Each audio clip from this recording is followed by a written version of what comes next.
Hi everyone, so welcome and thank you for joining today's webinar, IT Outsourcing as a Competitive Advantage for Your Organization. Um, Before we get started, I do have some housekeeping items. The first thing is everyone is muted and your video is off, but if you would like to ask a question, please feel free to use the chat feature or wait until the Q&A portion of the presentation and I can unmute you if you'd like. Second, this webinar is being recorded and will be uploaded to our YouTube channel as well as sent out to everyone along with the presentation. And lastly, if you have any follow-up questions after the webinar has ended, please feel free to email solutions@dyopath.com with your questions and we will get them directed to the right person. Next slide.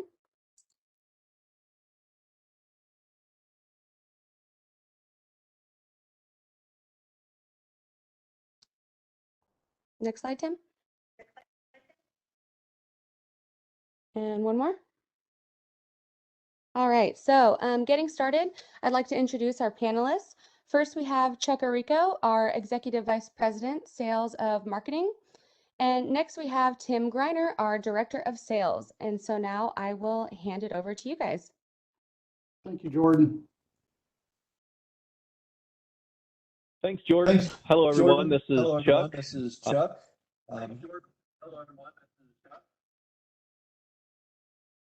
I want to just go over the webinar objectives today. I'm getting a little bit of feedback, so sorry about that. If everybody could mute, I would appreciate that. That'd be great. So the webinar objectives for today, really three main objectives, and it's really to focus on IT outsourcing, and is IT outsourcing right for your organization? How do we understand if IT outsourcing is applicable for what your organization is doing? Also, we want to discuss some of the benefits and challenges of IT outsourcing as well, because we all know that there's no one perfect model out there, and each model gets to be customized really for each individual organization. And then lastly, we want to talk about the approach, very good best practice approach to ensuring a successful outsource. Okay, just to give you a little bit of background on the company DYOPATH to basically better understand why are we really qualified to even be talking about this. I'm sorry, Tim, next slide. Why are we even qualified to be talking about this subject of IT outsourcing? And so a very quick snapshot is that DYOPATH has been in the industry of IT outsourcing and the IT outsourcing market for a little over 25 years. We support clients in 15 different industries in about 65 cities throughout the US, Mexico, South America, and Europe. We own and manage our own 24/7 ITIL compliant service desk, network operations center, and security operations centers. And we have multiple centers located throughout the US to provide that service. We have a staff of about staff of highly trained personnel with a little more than 100 total certifications in the combined company. And lastly, but certainly not least, is we are a top secret cleared facility with the U.S. government. And the reason that I mention that is it's significant to understand that allows our company to design, install, and provide ongoing support for top secret, and what they call SBU, sensitive but unclassified computing infrastructures. And so we would be remiss if we did not talk about security at some point in this presentation, given the state of the security industry and how it relates to IT outsourcing as well. Okay, so on the next slide, why should I consider outsourcing if it's my organization? If I am the owner of the company, if I'm the CIO, why should I consider outsourcing? And so we've come up with some of the top areas that really should be considered for outsourcing or justifying the benefits of outsourcing. And first and foremost, the question that you have to ask yourself is, do you want to be in the business of IT, or do you want to be in the business of your own organization? And so you really have to answer that question, because businesses have limited resources. Every individual and manager has limited time and attention. So outsourcing can really help your business stay focused on the core business and really not get distracted by complex IT decisions. And IT, O&M, operations and maintenance on a day-to-day basis. You can also reduce labor costs through outsourcing. Hiring and training an IT staff can be very expensive, and especially today's market where good labor is very, very tight, hard to find, and temporary employees don't always live up to your expectations. So outsourcing lets you really focus your human resources where you need them most. From a cost standpoint, you can control your IT costs. Outsourcing allows you to convert a lot of fixed IT costs into variable costs, and allows you to budget effectively. And so those variable costs that you once had can now be quantified and put into a monthly spend, and you only pay for what you use when you need it. And on top of that, when you're looking at your resource costs, when you're looking at your training, your experience, your qualifications and certifications of your employees, if you're not IT trained, how do you really ensure an employee is qualified? You know, certifications like Microsoft and Cisco, et cetera, you know, they're very important, but sometimes the experience doesn't always match up with the certifications. When you find a reliable IT outsource provider, you're pretty much guaranteed that they're going to ensure that they're bringing the right qualified, trained, certified resources to the table. Otherwise, they won't be in business very long. And really, along those same lines too, you know, the qualified doesn't always equal the experienced. And so there's few problems really that leading IT service outsource providers have seen. Companies who are well established, have a lot of experience in the IT outsource market, have seen a lot of different scenarios where your own internal IT organization may have blinders on because they're only experiencing the environment in which they work in. You can also quickly increase your efficiency and competitiveness through outsourcing, because typically IT outsource providers have a much bigger budget for research, development, and implementation, all of which can contribute to increased costs and time if you're trying to implement something on your own. And then from an implementation standpoint, typically you can implement new technology faster through an outsourced arrangement. A good quality outsourced IT service organization should and will have the resources to start new projects within a reasonable time frame. Handling that same project in-house might involve competition with ongoing operational support, and it could take weeks or months to hire the right people, train them, and provide the level of expertise that you need for that particular project. From a risk standpoint, obviously, every business investment carries a certain amount of risk. And from a security standpoint, we all know that it takes multiple disciplines of security functions to ensure that you're 99.99% secure from outside risk and outside attacks. And so a lot of times companies can't justify hiring full-time equivalents for each one of those functional disciplines. So outsourcing in a blended model provides you a great solution for mitigating those security risks without having to hire full-time equivalents and the associated costs with each one of those areas, trying to reduce that risk.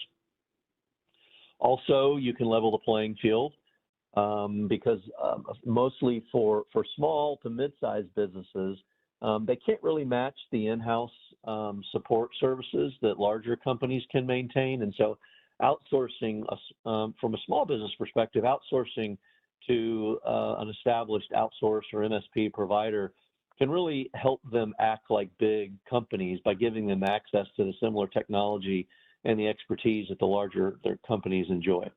And then finally, the compliance and security. We talked about that a little bit earlier. There are over 1 million security engineer type positions that are open in the U.S. alone today. Just trying to find qualified security engineers is very, very difficult. And to make sure that you have a comprehensive security program requires a multidisciplined approach. And sometimes small to medium-sized businesses just can't afford to invest that type of time and money. And by outsourcing your security to a third party can have you, again, maintain the security of a much larger organization without incurring the similar cost associated with that. Okay. On the next slide, we're going to talk a little bit about some of the risks and the challenges of IT outsourcing as well. The first real area that has to be considered if you're thinking about outsourcing is the cultural match. We all know, we've all heard it, culture will eat strategy for lunch. If you don't have the right culture, then some functions are not suitable for IT outsourcing because it's a complex business. And while you should strive for standardization, every solution can be different. And so it's really important that the culture of the company that you're considering outsourcing your IT function to has a very, very aligned and similar cultural match to your culture, because if they're not aligned, then no matter how good the resources are, the match and the overall IT outsource arrangement could not be successful at all. So cultural match is very, very important. There's some things that you can do to identify if there are good cultural matches or not. Lack of communication. If you're outsourcing your IT and the company may not even be in the same time zone as you, this can make for communication far more complicated than with an in-house team. So it's very important that you have an IT outsource provider that is in the same time zone or within an hour or two of your time zone, as well as a very, very proactive customer service communication cultural value that they use as well. Employee morale. Outsourcing your IT may mean letting some staff members go, which can impact on employee morale. So you have to be sensitive to that. It's very important to understand how to go about transitioning employees from your company to an IT outsource provider, or if they're not a good match for either, how you transition them out and still maintain the morale of your own company. So making sure that you address the employee morale in an IT outsource is very important as well. Expectations. A lot of times, if you outsource your IT function, can the IT outsource provider really match the expectations or the promises that they're delivering on? So you have to be very careful to make sure that you have very well written and comprehensive service level agreements to make sure that the company that you're outsourcing to or the provider you're outsourcing to has very clear expectations of how to deliver services that meet up with your requirements. Loss of control. This really is more of a philosophical challenge and risk. We know there's a lot of times individuals in the industry that want to have their own IT organization. They want to build their own empire. They feel like they can do it all themselves and be just as effective.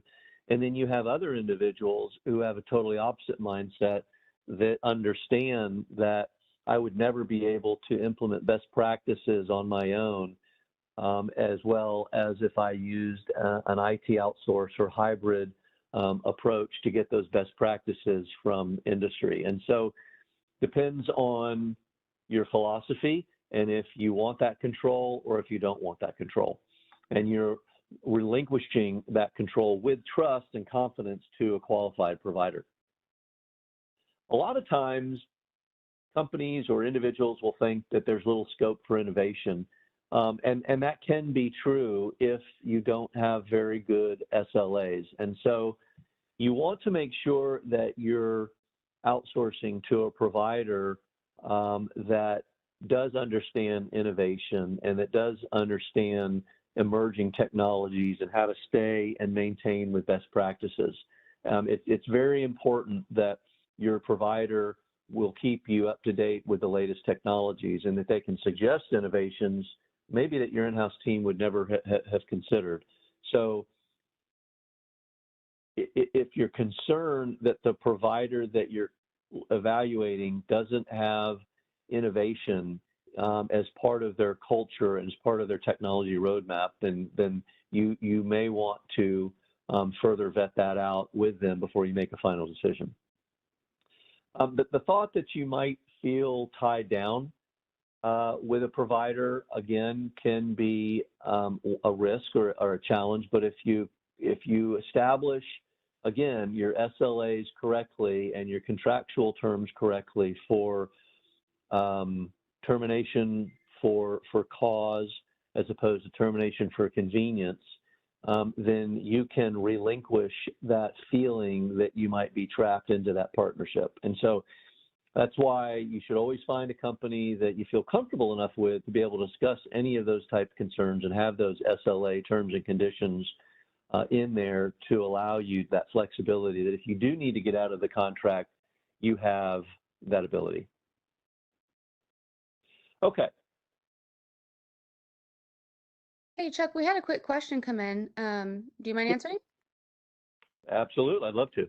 Sure. So the question is, what organizational changes does a business need to have to manage an outsourced arrangement? We currently have 2 IT on staff. Okay, that's a great question. So from an organizational standpoint, if you're considering outsourcing your IT function, you want to make sure that you do a couple things. The first one is any critical applications or core systems that are very, very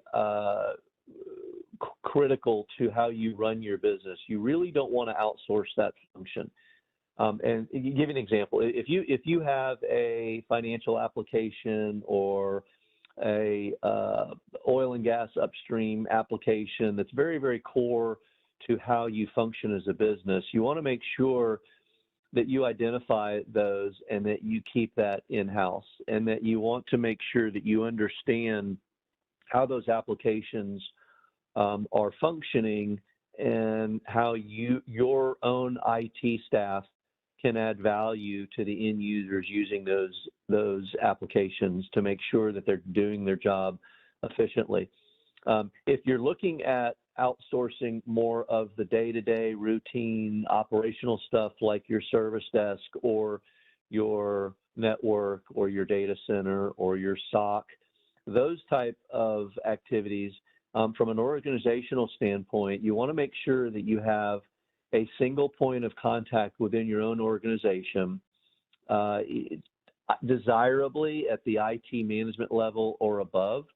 And with that individual, you have very, very tight service level agreements that you agree with your IT outsource provider, and you allow them to allow the outsource provider to handle the day-to-day operational issues that come up, and that you've got an understanding of what gets escalated to you or your internal IT staff, depending on the severity of the problem. So in summary, you really want to have a business analyst type function in your organization that understands the true needs of the end users and it can also act as a liaison with your IT outsource provider to be able to communicate and translate what those needs are.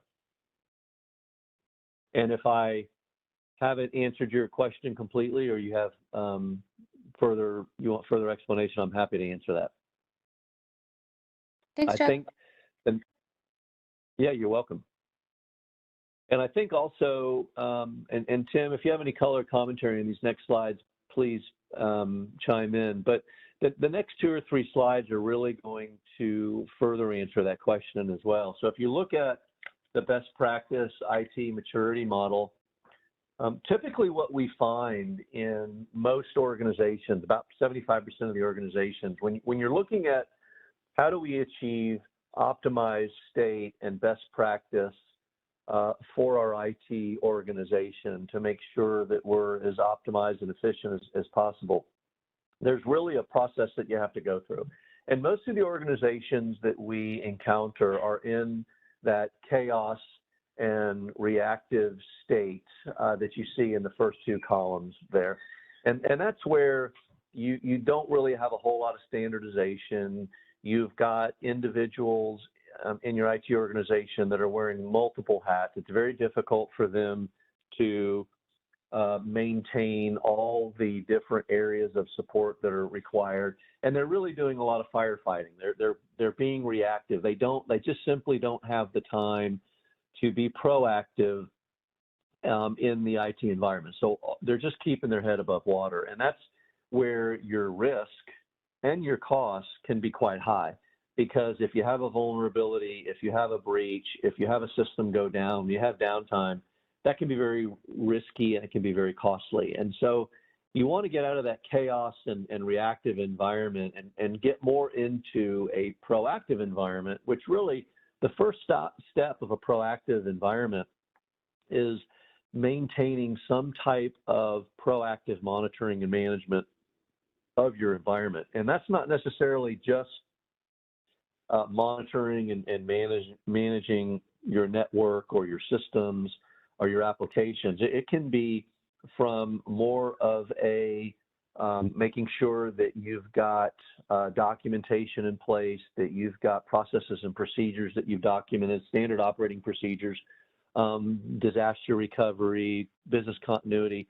That's where you're starting to get more proactive in the business and making sure that you've got good, sound safeguards in place. And then to get really into your best practices and value added area, that's where you can look at IT as a service from a best practice, and then IT as a strategic business partner. And really what that means is it's a combination of outsourcing some or maybe all of your IT functions. I never have been an advocate of outsourcing 100% of your IT environment. I believe there's certain areas that you should always maintain in-house that are critical to the business, but there are a lot of areas that you can outsource as a service and get very, very good security, very good comprehensive support, very good proactive monitoring and management from a best practice standpoint. And that's where you can really start to reduce your risk and reduce your costs, because now you've got best practices in place and you're as efficient and optimized as possible. And then really IT as a strategic business partner, we'll talk a little bit about that on the next slide, but you really want IT to be functioning as a partner to the business and not an inhibitor. And I'll talk a little bit more about that on the next slide.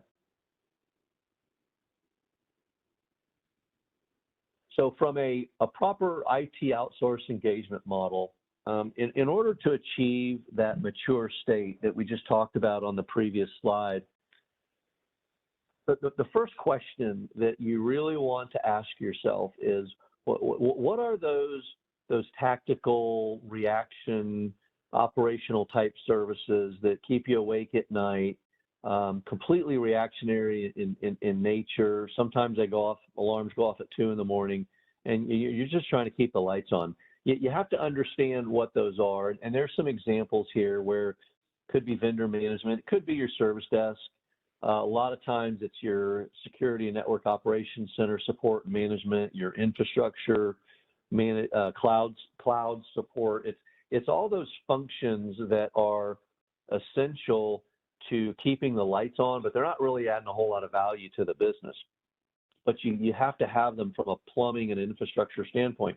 You may want to draw a water line at some point in those functions and say, we're going to push those below the water line and we're going to outsource those to a third party that's what they do every day for a living, and they're experts at it, and they will just be an extension of our IT support organization. And oh, by the way, we are going to have very, very tight service level agreements with them tied to best practices so we can manage them on an exception basis.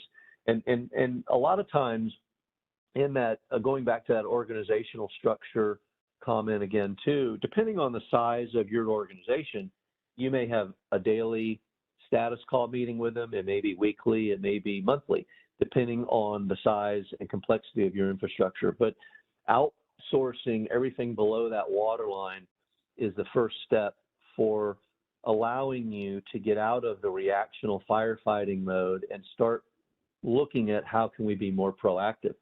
And so when you look above the waterline, that's where you're getting into more value-added, proactive type functions where it could be a quality initiative. It could be security compliance, systems integration. Maybe you have a big ERP upgrade, or you've got a new technology upgrade that you know will help run your business more efficiently. Those are functions really that you want more of your in-house IT organization to be focused on, or your resources to be focused on. And then, oh, by the way, if they don't have the right skill set, or you just have a manpower issue, your IT outsource provider can also help you in those areas as well, where they can add value to those IT systems and projects. And so ultimately, the goal is for any organization to have any of their internal IT staff supporting the core business. They want to be an enabler of the business. They don't want to be an inhibitor of the business. And we want the business to look at IT as an ally and to say they're helping us achieve more revenue, more profits, do our job more efficiently within the organization, and making sure that they're putting the business first and understanding what the business drivers are so they can achieve their goals. So that is a model for achieving a proper IT outsource engagement in terms of what you outsource and what you shouldn't outsource. So Hey, then, Chuck, we had another question come in. yes. Sure. Okay, so the question asks, how does your IT outsourcing offering help organizations progress through the IT maturity model if most IT outsourcing models are resource-based?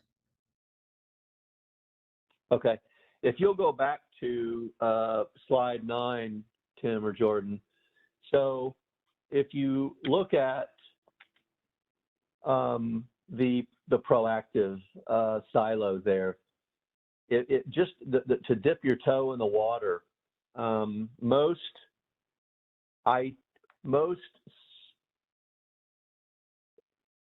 best-in-class IT outsource providers are not just resource-based. They are solution-based. And what I mean by that is they bring not only the right qualified resources to the table, but they bring the right standard operating procedures, best practices, methodologies, and systems to the table. And so it's not just a resource-driven initiative. So to dip your toe in the water to get to a proactive state, a good suggestion and recommendation is, if you don't want to do everything at once, is you find a IT outsource provider that has their own network operations center, their own service desk, their own security operations center, and it is ITIL aligned, information technology, information library, best practice, or certified aligned. And it's those type of organizations that can immediately bring the standard operating procedures, methodologies, and the latest and greatest tools and technologies to help monitor and manage your environment, along with qualified resources. And then as you get further up into that silo of the maturity model, again, it's not just the resources, but it's also the methodology for what we call the business first approach, and putting, from an IT strategic roadmap standpoint, helping you develop a roadmap over the next 12 to 24 to 36 months from an IT strategy standpoint that takes into consideration your resources, your people, your processes, your standard operating procedures, your best practices, et cetera. And so that's how you differentiate a pure staff augmentation type company with a true IT outsource or managed service providers, that they bring all of those to the table, not just the resources. Chuck, that's well said. So the value level of the maturity model, that's really where we start talking about integrating those disparate systems that are stovepiped in over the years, like ERP, CRM, accounting systems, and so forth, where once they're integrated, you really start to see the value pay off, where it drives your costs down and you're improving efficiency because you're reducing duplication of efforts and reporting and so forth.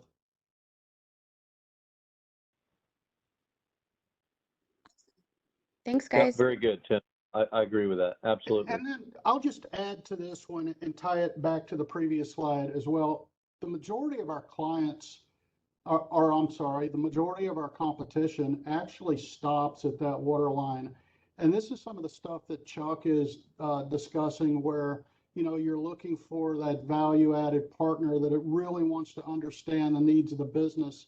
And when you look at that midsection of our engagement model, we're looking strategically at your systems and where you need to be in providing those advisory services to really to understand the needs of the business, but let the business side make the decisions that IT is in lockstep with, and they can follow through on that vision and strategy. Yeah, very good commentary there, Tim. I agree. And while you're talking, whoever asked the question about the organizational changes, and we have 2 IT on staff, it dawned on me while you're talking too, Tim, one of the things I left out is sometimes, well, I'd say 50% of the time, from our experience, from DYOPATH's experience, we will actually employ those individuals as part of the outsource arrangement if there's a good fit there. And that serves to do a couple things. One, it gives them a much greater career path offering, obviously, because we support hundreds and hundreds of clients, whereas they're working in one organization, and they understand your organization and your systems as well. And so that can also be a really good solution. Sometimes it's not appropriate, but about half the time it is. And so from what Tim was saying too, when you have that level of strategic expertise combined with the tactical expertise, it can really make for a good outsourced, optimized solution. Okay. Next slide, aligning IT with the business. This is really a good segue from what Tim was just talking about as well.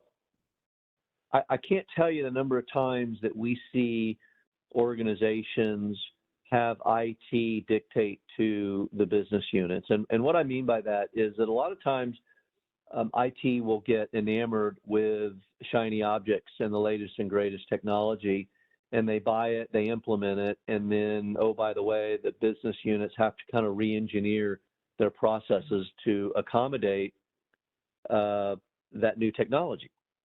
And it really needs to be flipped. And what I mean by that is, if you look at these 3 business information model, technical information model, support information model, the very first thing any good IT organization should do, internally or externally, is understand the business of the organization.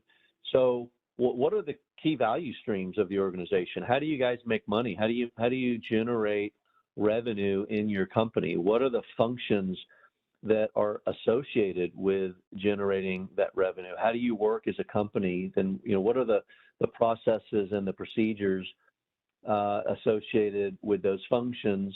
And then what are the applications that support those functions? And so understanding all those strategic objectives, the business unit goals, understanding the end user requirements. We haven't even started talking about technology yet. It's really understanding the business. Once we have understood the business, we can then jump over to the technical model and say, okay, are we working with a greenfield environment here where we can build it from scratch, which is very rarely the case. But if we are, we're going to design that infrastructure perfectly to match those business unit requirements. If it's not, and we're inheriting an existing infrastructure, how do we modify it?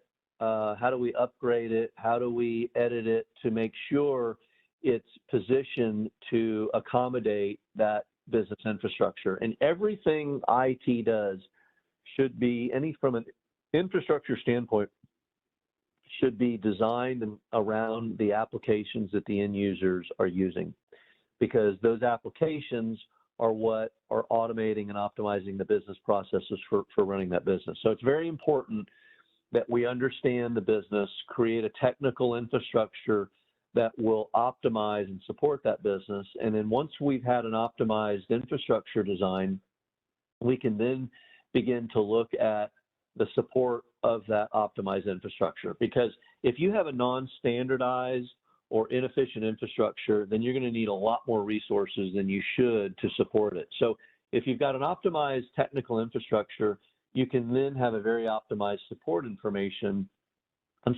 organization that will support that infrastructure. And so that's where the standard operating procedures are so critical. That's where the training and the support is so critical. And that's also where it's critically important to make sure that you're reevaluating the business goals of the organization, at least on an annual basis, because as business drivers change, so too should maybe your technical infrastructure model change and your support model change as well. So it's a continuous improvement loop that you want to make sure you're taking into consideration, but it all starts with the business first and making sure that IT is positioned to properly support the business. So Chuck, I'll just add to it. So this is actually, this graphic here is actually a picture of our transition or onboarding template that DYOPATH has used for the past 18 years on onboarding new managed services clients, ITOs, as well as project work. And it's really neat because each one of these boxes that you see, for instance, in the business information model, come with a set of questionnaires. We actually sat down with the leadership within the organization or department heads and go over what's important to them, what issues are requirements for their systems and applications do they have from a business perspective, any plans to migrate or upgrade and things like that. But once we understand uptime requirements and things like that for each one of the applications or systems, our technical team comes over, and when they start building out that model, this is where they take that information from the questionnaires and interviews with the leadership, and they build out backup and snapshot time frequencies and things like that, because really what they're doing is setting recovery point and recovery time objectives and stuff like that. And then once that model is built out, both of those sets of information is passed on to our support information group, where they build out the SLAs, they build out the configuration management database, the knowledge management databases, and so forth.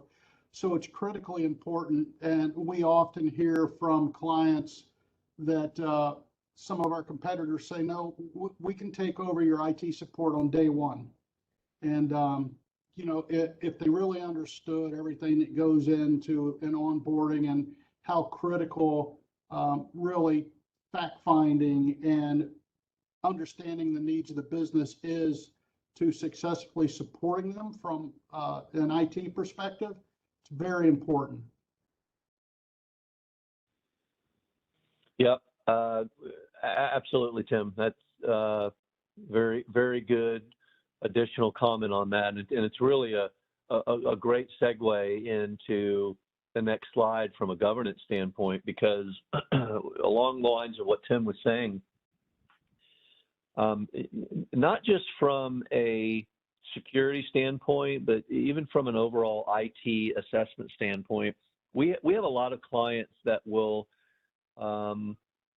we see a lot of organizations that will perform an annual IT assessment or an annual security assessment of their infrastructure, just to make sure that they are in line with best practices or close to best practices. And then they feel like, okay, we can wipe our hands of this. We've done it. We'll revisit it again next year. And that's a big mistake, because especially in the world of security, it's so important that the security posture and the overall safety and security of your infrastructure is an ongoing, fluid conversation, really at the board level. It should always be top of mind from a business standpoint. And unfortunately, one of the most common mistakes we see in many organizations is their security and their IT program initiative stops after the implementation of new technology or after security assessment. And so, as I said, we see a lot of organizations perform annual or quarterly assessments, which is good, and they'll remediate findings, but they fail to create or implement a governance program for the ongoing monitoring management of their entire infrastructure, especially from a security standpoint.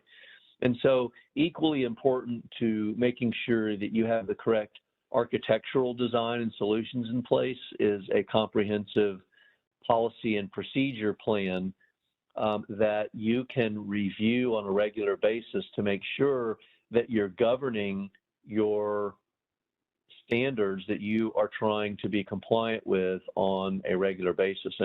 And some examples of those could be your information security plan, your information security policy, your standard operating procedures, your information system guidelines and technology standards, your security control evidentiary artifacts, and all those areas that I just talked about really make up the overall governance as it sits in conjunction with the monitoring and management that we talked about earlier in your organization. So IT is not just about technology. It's also about process, procedure, and making sure, like Tim talked about from a DR and business continuity standpoint, in the event of a outage, what contingency plans do you have in place? And what escalation paths do you have? How do you maintain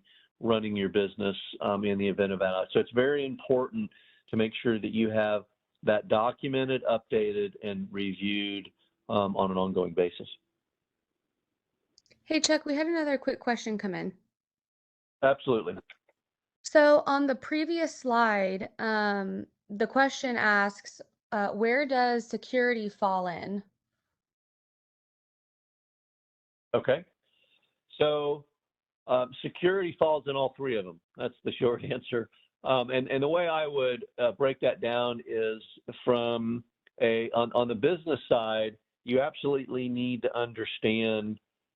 So from a business standpoint, you need to go through an application matrix ranking of criticality, meaning that this particular application here, under absolutely no circumstances, could ever be compromised, breached, go down, be non-functional, etc. That has a certain security criticality associated with that in the ranking.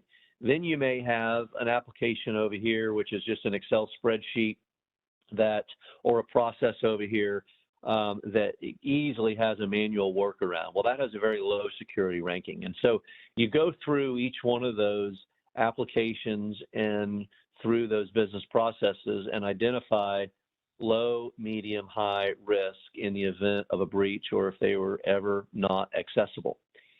You then jump over to the technical information model. And so from a network standpoint, your hubs, your routers, your switches, your overall infrastructure, where in that infrastructure is your weakest link? Because your security posture is only as good as your weakest link from a hacking standpoint, which is really important to understand that you have to make sure that every aspect of your technical architecture is also been addressed from a security standpoint. And then lastly, from a support standpoint, you talk about phishing campaigns, scam, don't click on this email link. It's a lot about security awareness and training and making sure that users from a support standpoint are properly trained and making sure that they're not clicking on malicious links or getting scammed into wiring money to a third party, which we see all the time. And there's different types of security applications and security technology tools that are associated with each one of these verticals. The good news is you can go out and buy and acquire all three of those different types of security features, or through outsourcing, you can also find a provider that has what they call a stack, which from a security operations center standpoint, monitoring management, will deploy that security stack across every these verticals from the business technical support, and ensure that you're covered and you subscribe to it as a service. And Chuck, I'd like to point out in the business information model, the upper right box talks about security and regulatory requirements. So we want to understand, hey, are you publicly traded? Are there SOX audit requirements? Are there HIPAA requirements? PII, PCI, things like that. Are we going to be storing sensitive personnel information and things like that? What are the data retention requirements if you're publicly traded or you're in the financial industry or something like that? So really understanding what those business drivers are helps us build out the correct support model. The other thing that we really haven't mentioned is in this business information model, we do a lot of this discovery before we even agree to contract terms with a client, because we want to make sure that we're providing them the solution that fits their needs. And Chuck, I'll let you talk on this a little more, but a lot of our clients will choose a hybrid model where we've got IT outsourcing, where it may be a contingent of personnel on site, but then we also allow or enable them to leverage the scale of economy by choosing maybe a managed services model that's in a shared services role that really complements what they're trying to do while staying within their budget, but still providing that strategic expertise to be able to move up that client maturity scale. Okay, guys, we had another question come in.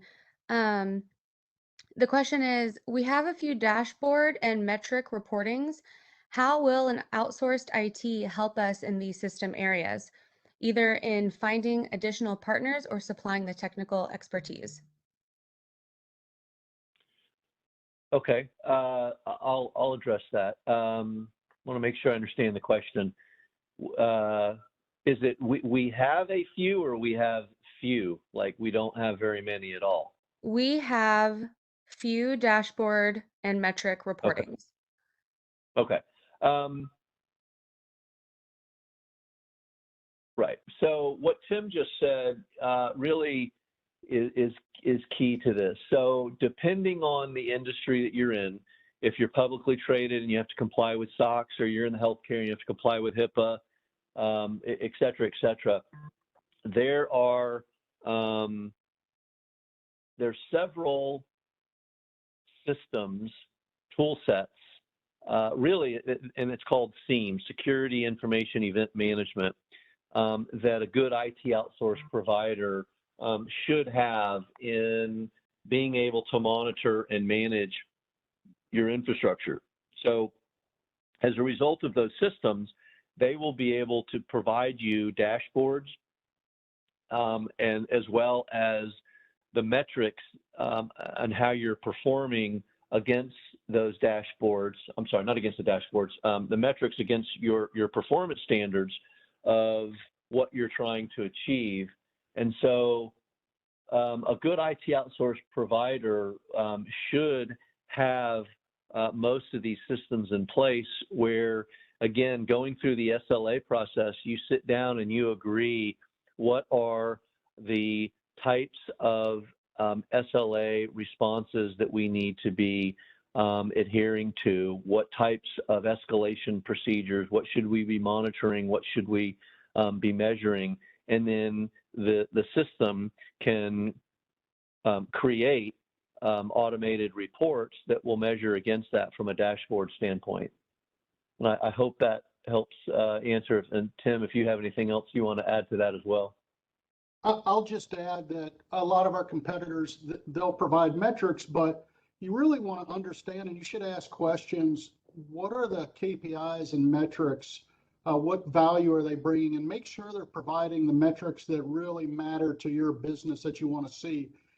And also, Right. Don't be duped by first call resolution from some of the competitors. We'll see competitors boasting a 95% first call resolution, but for companies that aren't aligned with ITIL best practices in their service desk and throughout their organization, they're simply going to escalate that to a tier 2 and close first call resolution as closed successful.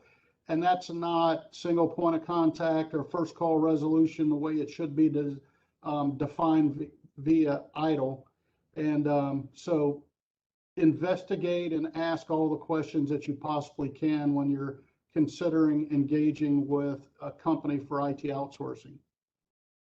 Okay, and Tim, based on your answer, I think I now better understand the question, and I apologize. So if I understand the question correctly, a really good IT outsource provider is going to have all these canned SLA reports right out of the box that get customized for you. And so as Tim was saying, in our example, we have over 30 different reports on performance that we measure strictly from a service desk alone. How many times did the phone ring before we answered it? Was the phone was the call resolved on the first call? What was the hold time? Et cetera, et cetera, et cetera. And then that's just from a service desk standpoint. Then we can produce reporting and metrics and dashboards on uptime of your network. We can produce statistics and report of bandwidth throughput. There's a myriad of reports that any good IT outsource provider should have built into their service that they're providing you. And this goes back to the question earlier about it's not just about people, it's about the systems, tools, and the processes as well.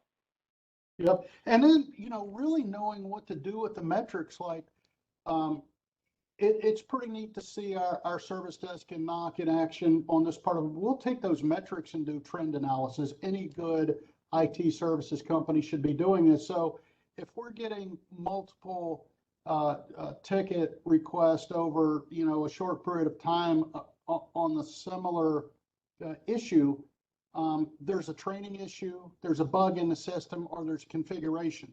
Typically, it's one of the three, and we'll investigate. And if we need to provide training to the client staff or provide a workaround or escalate a bug, which we have done numerous times, to the OEM to get it rectified, we do that. But you certainly want to be able to look at the metrics and do trend analysis so you can cut down on downtime and productivity inefficiencies from the client's workforce. Yep, well said. Well said. Okay, we're almost out of time, so let's go to the last slide, and I'm going to quickly go over it only because we're out of time.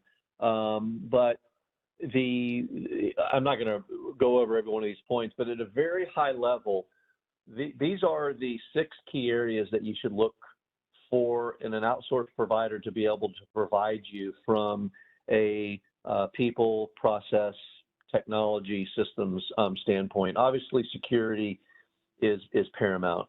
You have to bake security into everything you do these days. It's absolutely paramount, just given the state of the security industry. Cloud services, really, we define cloud services as a service. So anything that you can subscribe to as a service, well, you maybe just back up, maybe it's your infrastructure as a service. It's really important that that provider has the access to the data centers, the cloud providers, the systems, the tools, the processes to be able to deliver that services. Connectivity, to also make sure that your provider is very well versed in all aspects of connectivity services, because it's critical to make sure that you're getting the right connectivity solutions at the right price points for you. Obviously, IT outsourcing services, we've been talking about that for most of the webinar. Managed services, again, this is where Tim was talking about. You may have a combination of hybrid type support services that you need, where you have a combination of resources on site, some off site, some for DR, some for managed security. It just depends on how to customize that. And then professional services, which we haven't talked a whole lot about today, but making sure that your provider has the resources and the proven methodologies and the project management capabilities to define and to implement within budget projects. And that could be everything from architectural designs to migrations to software development, but making sure that they have the staff and the division within the company that can be an extension of your IT outsource or managed services team to work side by side in implementing any type of projects. Okay, last slide, I think, is Q&A, and if there are any other questions, we'd be happy to answer them. If there's not, then really, Tim and I really appreciate the participation, and hopefully this was of value to you. And if you have any other conversations or questions that you'd like to have with us, we're always available. Absolutely. Thanks, Chuck. Thanks, Tim. And I just wanted to also thank everybody else for joining today's webinar. The presentation and recording will be emailed out either later this afternoon or tomorrow morning, as well as listed on our YouTube channel. So if you are interested in any other DYOPATH webinars or roundtables, please visit the events page on our website. And thank you all again, and have a great day. Thank you, everyone. Thank you very much.